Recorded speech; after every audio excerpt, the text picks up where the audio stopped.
প্রিয় অষ্টম শ্রেণীর শিক্ষার্থীরা, পড়াশোনা করি চ্যানেলের পক্ষ থেকে তোমাদেরকে অনেক অনেক অভিনন্দন। আমরা আজকে গণিতের প্রথম অধ্যায় প্যাটার্ন অধ্যায় 26 সালের বইয়ের 11 পৃষ্ঠার অনুশীলনীর যে 6 নম্বর সৃজনশীলটা রয়েছে এটা সলভ করছি। তো অন্যান্য পার্টগুলো দেখতে গেলে এই ভিডিও নিচে প্লে লিস্টের লিঙ্ক পেয়ে যাবে, সেখান থেকে দেখে নেবে। এখানে দেখো তিনটা ছবি দেওয়া আছে, এটা প্রথম চিত্র। এখানে দেখা যাচ্ছে যে 4টা কাঠি আছে। তো এইখানে দেখো আমরা যদি গুনি তাহলে 1 2 3 4 5 6 7 8 9 10। তাহলে এখানে যেহেতু 4টা, এখানে 10টা, তার মানে 6টা বেড়েছে। তো এখানে 16টা কাঠি আসার কথা। আমরা যদি গুনি দেখো 1 2 3 4 5 6 7 8 9 10 11 12 13 14 15 16। তো এখানে বলা হয়েছে কতম চিত্র, মানে অসীম। আর নিচে বলা হয়েছে সমান দৈর্ঘ্যের কাঠি দ্বারা নির্মিত চিত্র প্যাটার্নটির 15তম চিত্রে কাঠি আছে 88টি, অর্থাৎ চতুর্থ পঞ্চম ষষ্ঠ এইভাবে হতে হতে যেটা 15 নম্বর চিত্র সেখানে এরকম 88টা কাঠি আছে। তো এইখানে ক নম্বরে বলেছে প্যাটার্নটির পরবর্তী চিত্রটি এঁকে এর কাঠির সংখ্যা নির্ণয় করো। তো আমরা এই ঘরগুলো দেখেই বুঝবো। এখানে দেখো একটা ঘর ছিল, এখানে 3টা ঘর, আর এখানে 1 2 3 4 5, অর্থাৎ আহ, এখানে 3টা থেকে যেহেতু 5টা হয়েছে, তাহলে এখানে আরো দুটো ঘর বাড়বে। প্রথমটা ছিল একটা ঘর, এখানে আছে 3টা ঘর, আর এখানে আছে 1 2 3 4 5টা ঘর, তাহলে 2টা ঘর বাড়বে, 7টা ঘর। তাহলে আমরা দেখো 6-এর ক নম্বরটা করছি। তাহলে আমরা এখানে বলবো চতুর্থ চিত্র। তোমরা স্কেল দিয়ে করবে, আমি জাস্ট হাত দিয়ে করছি। 1 2 3 4 5। প্রথমে 5টা ছিল, 1 2 3 4 5। তো এখানে আমরা যদি কাঠি গুনি, যে প্রথমটায় দেখো আমাদের 4টা কাঠি ছিল, তাহলে এখানে হয়েছে 1 2 3 4 5 6 7 8 9 10, এখানে 10টা কাঠি। আর এখানে হচ্ছে 1 2 3 4 5 6 7 8 9 10 11 12 13 14 15 16। তাহলে 4 10 16, 4-এর পরে 10 মানে 6টা বেড়েছে, আবার 6টা বেড়েছে, তাহলে 16 17 18 19 20 21 22টা কাঠি।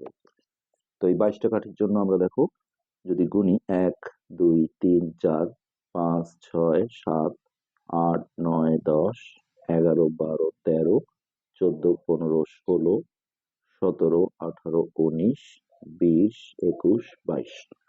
হ্যাঁ, অর্থাৎ এখানে দুটা ঘর বেশি আসবে। এখানে 3টা ছিল, এখানে 1 2 3 4 5টা ছিল, আর এখানে 1 2 3 4 5 6 7টা ঘর আসছে। তো এখানে আমরা বলে দেবো অতএব কাঠির সংখ্যা।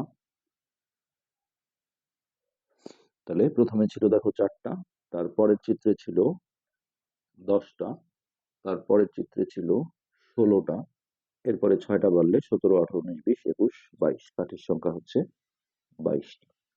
যেটা আমরা গুনেও কিন্তু 22টে পেয়েছি, যে 4 5 6 7 8 9 10 11 12 13 14 15 16 17 18 19 20 21 22। এটি ছিল আমাদের ক নম্বর। আচ্ছা, এরপর খ নম্বর যে কোশ্চেনটা আছে, এখানে বলা হয়েছে প্যাটার্নটির কতম চিত্রে কাঠির সংখ্যা নির্ণয় করা সূত্র গঠন করে 21তম পদ নির্ণয় করা। অর্থাৎ এটা মানে হচ্ছে বীজগাণিতিক রাশি গঠন করা। আমরা এইভাবে যদি বলি যে কাঠির সংখ্যার প্যাটার্ন বা তালিকা তালিকা তাহলে প্রথম চিত্রে ছিল 4টা, তারপরে ছিল 10টা, এরপর ছিল 16টা, তারপরে 22টা ছিল। এটা না দিলেও হবে, এখানে আমরা ডট ডট দিয়ে দিলাম। এখন এখানে পাশাপাশি দুটি সংখ্যার আমরা পার্থক্য বের করব। পাশাপাশি এইভাবে বীজগাণিতিক রাশি গঠন করতে হয়, দুটি সংখ্যার পার্থক্য। পার্থক্য মানে জাস্ট বিয়োগ করা। তাহলে 10 থেকে 4 বিয়োগ করলেও 6, তারপর 16 থেকে 10 বিয়োগ করলেও 6। এখানে লিখবো প্রতি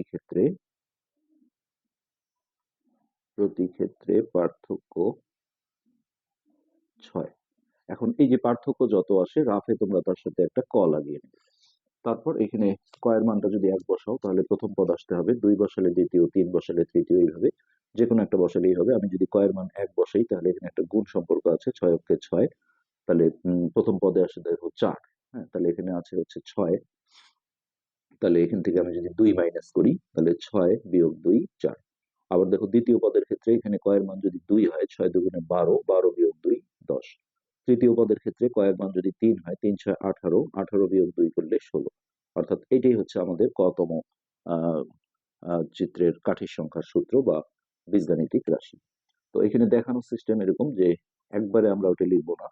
প্রথম পদ 4, তাহলে প্রথম মানে কয়ের মান 1, এই যে এখানে আমরা কয়ের মানটা 1 বসিয়ে দেখাবো, 6 গুণন 1 বিয়োগ 2। তারপর দ্বিতীয় পদ 10, এখানে কয়ের মানটা আমরা 2 বসিয়ে দেখাবো, 6 গুণন 2 বিয়োগ 2। তারপর তৃতীয় পদ 16, তৃতীয় মানে কয়ের মান 3, তাহলে 6 গুণন 3 বিয়োগ 2। এই শেষে গিয়ে আমরা এটা লিখে দেবো। অতএব কতম চিত্রে, একবারে বীজগাণিতিক রাশি লিখলে হবে, কতম চিত্রে কাঠির সংখ্যা নির্ণয়ের সূত্র, ওই যে উপরে আমরা আগে করে রেখেছিলাম 6 ক বিয়োগ 2।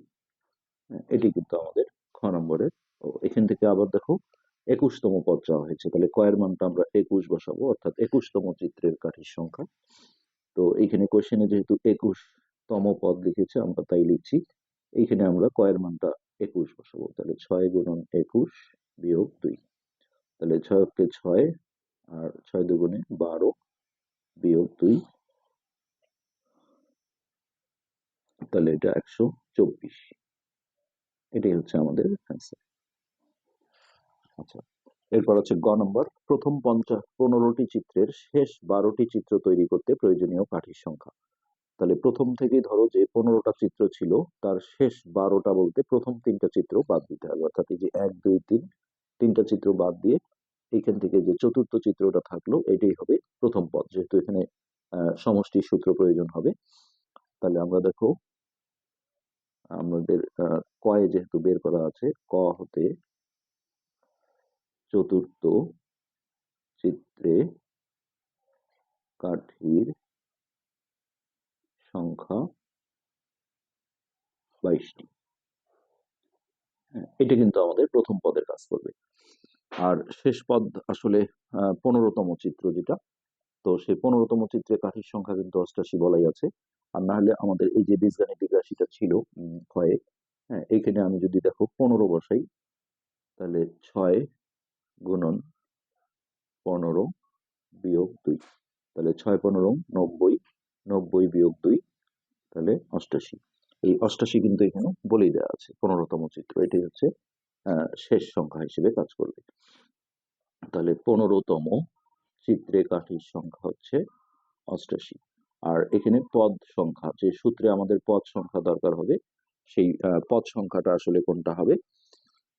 তো এই যে দেখো 12টা চিত্র বলেছে, হ্যাঁ, এখানে পদ সংখ্যা হবে 12। তারপরে আমরা এখানে সমষ্টি সূত্রটা যদি ইউজ করি, যে সমষ্টি সমান হচ্ছে প্রথম পদ যোগ, আমরা আগের পার্টে ওই সূত্রটা দেখিয়েছিলাম, প্রথম পদ যোগ শেষ পদ, ব্র্যাকেটে হবে গুণন পদ সংখ্যা ভাগ 2। তো এখানে মানগুলো বসালে প্রথম পদ হচ্ছে আমাদের 22 যোগ শেষ পদ হচ্ছে 88, আর পদ সংখ্যা হচ্ছে 12 ভাগ 2। এটা দিয়ে এটাকে কাটাকাটি করে দাও, আর এটা যোগ করলে 8 আর 2 10 শূন্য হাতে 1, 18 কে 9 10 11, 110, গুণন হচ্ছে 6। তো এটা যদি আমরা গুণ করে দিই, 6 0 0 6 6 6 6 6 660, এটাই হচ্ছে আমাদের গ নম্বর যে কোশ্চেনটা ছিল সেটার অ্যান্সার। আশা করি বুঝতে পেরেছো।